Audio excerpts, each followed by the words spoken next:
Hello everybody and welcome back to Kerbal R&D program, where we are making some real progress here. I mean, I'm not a huge fan of these structures, but I also want to disable steering on this wheel. So let's go ahead and do that. I'm also going to try removing this elevon and placing these guys back kind of spread out along the wing. So kind of like this. Basically like this, and we're going to just see if the reaction wheel on its own is enough to get us our pitch authority in addition to the elevons. And then there is, of course, one other major component to this thing, well, two other major components to this thing that we're going to need, and that is we are going to need a docking port, a place to dock up.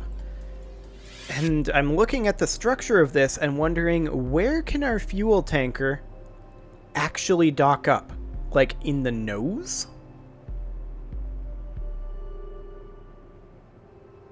I suppose that's a possibility.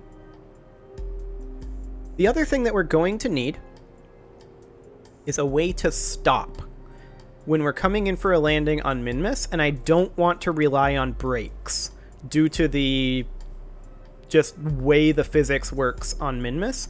I want to have a braking thruster. So the question is, do we use monopropellant for that? With like something along the lines of, say, if I can get this rotated the way I want it. Well, if we were to like mount it over here, something along the lines of this with some monopropellant. Well, we can make monopropellant. So that would work. We don't really have a monopropellant tanker that's accessible, and we're not really set up for that. So maybe we should go with an actual engine, but everything here requires an oxidizer, which we're not using. So that would also be interesting. We would have to bring a little bit of oxidizer for it. I don't know, maybe we should just run monopropellant. So like we would put a small monopropellant tank right here. Let's see, that's way too big. That's way too small. That's about right. But I would like it to be like a little smaller than that, honestly. But something kind of like that. And then we would have some of these RCS ports. Let's go ahead and have a cubic octagonal strut for right now. Right here. And let's go into mirror mode. So we'll have a strut, say, here. And then we'll place this guy facing this way. Like this. That placement is kind of awful. I'll use the move tool to just snap. Actually, we're not in snap mode. Now we are. We'll snap that in, and that placement is a whole lot better, actually. I'm reasonably okay with that. Okay, and that's the nuclear engine there. The nuclear engine is going to be required once we hit that upper atmosphere. And the question is, what exactly is the thrust to weight of this at, say, 50 kilometers? 0.5. And then once we get up to full vacuum, it remains at 0.5. So where does it start dropping off in terms of thrust to weight?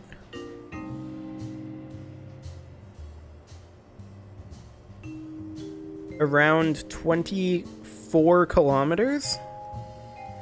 Okay. I can work with that.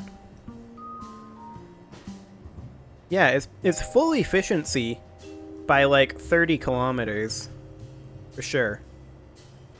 So the question then is, how high can we get up with these?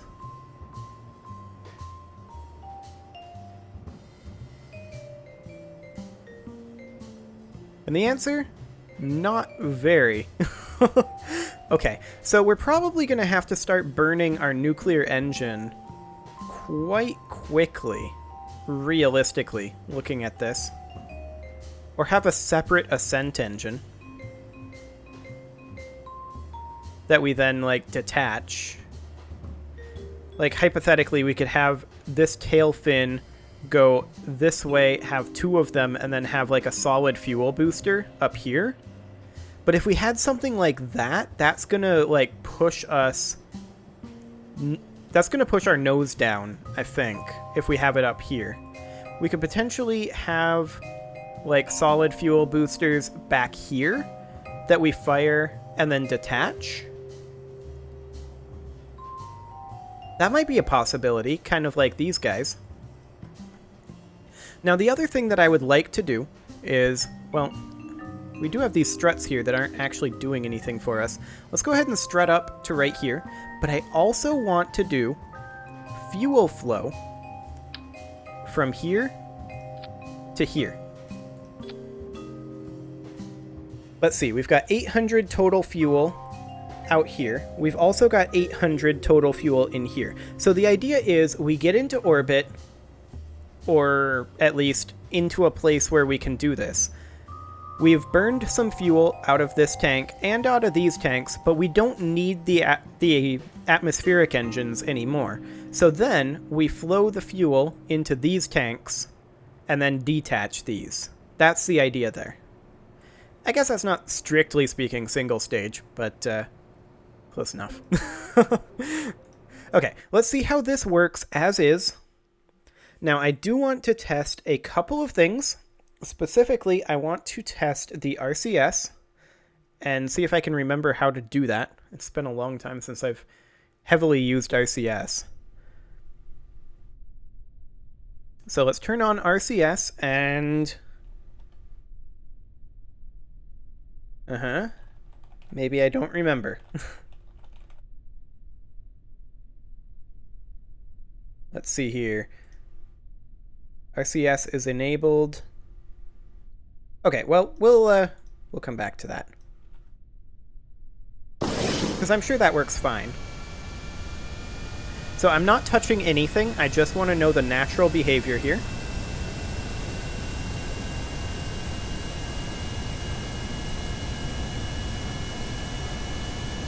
Interesting.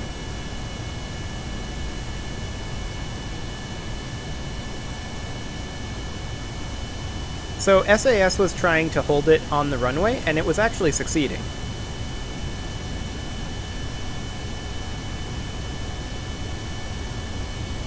We're definitely going to need this up here.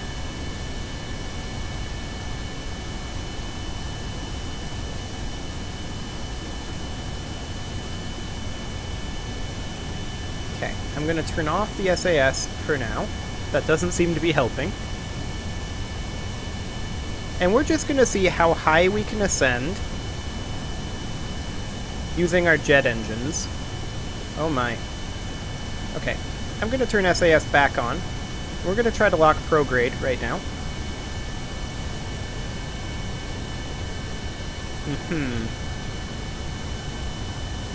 Please stop yawing. Excellent. Now let's get our nose down a little bit. Let's head back over towards 90 degrees.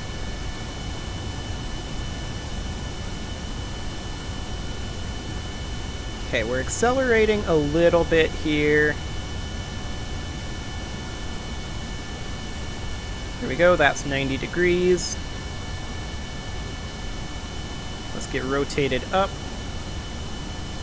I just can't believe how much yaw authority we actually have. But with the yaw authority off here, that seems to make us much more stable.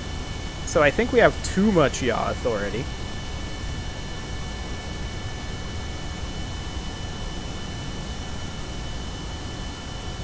Okay. Stability assist seems to really mess up.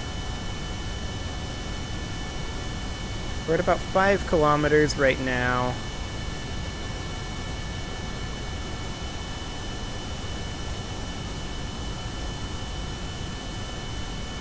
Our fuel flow, I think, is working fine. I'm going to fire the nuclear engine.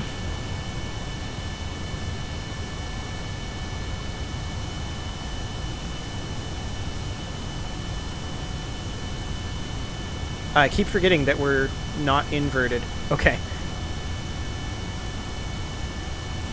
Having a difficult time pitching our nose back up here, probably because we were on the prograde marker, or on prograde stability assist.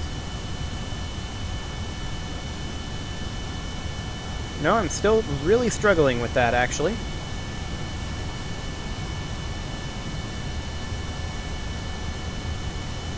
Yeah, nose really wants to point downward right now.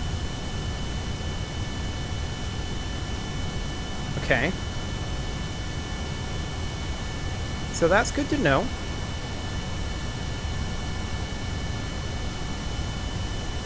We are able to get a little bit higher, I think.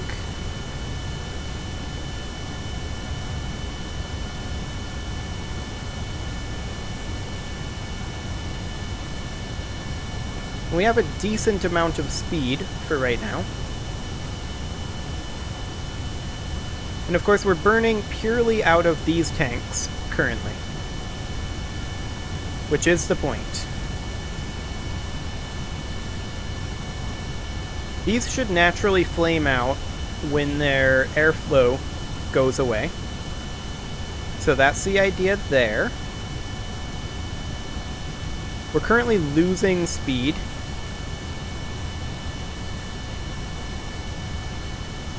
And our apoapsis is only 6 kilometers, so that's not great. But it would be sometime around now when we would kick in the solid rocket motors that I was talking about.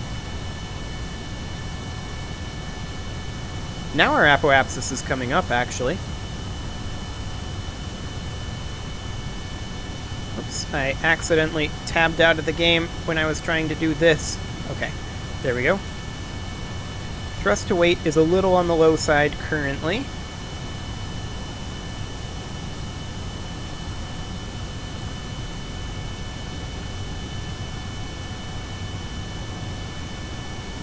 Okay.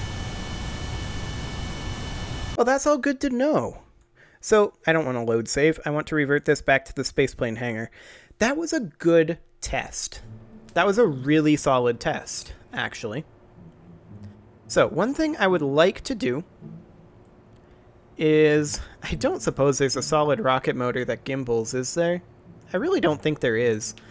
I'm a bit concerned about when we kick in the solid rocket motors and not being able to hold attitude.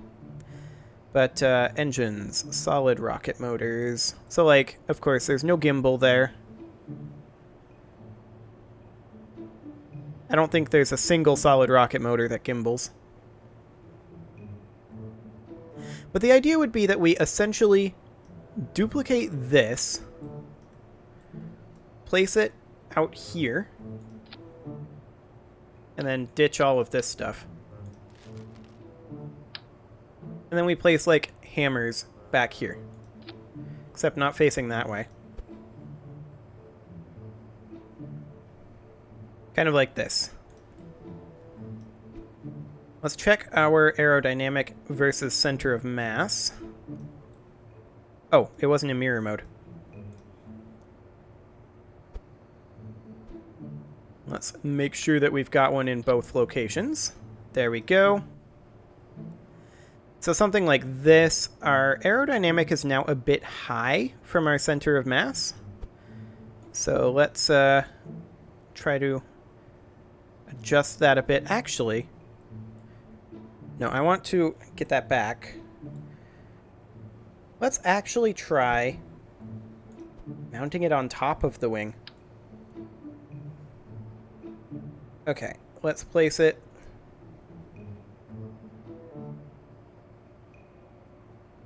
I want to rotate it. There we go. Kind of like this. Except that's a really awkward angle to put it at. Okay, is that straight back? Yeah, I think that's straight back. Okay, we want to detach the jet engines in a completely different stage here. We want to do something like this. We don't want to fire the nuclear engines right away. We don't want to fire the solid rocket motors right away either. So let's go ahead and have the solid rocket motors fire here. And I think we're going to fire the nuclear engine at the same time.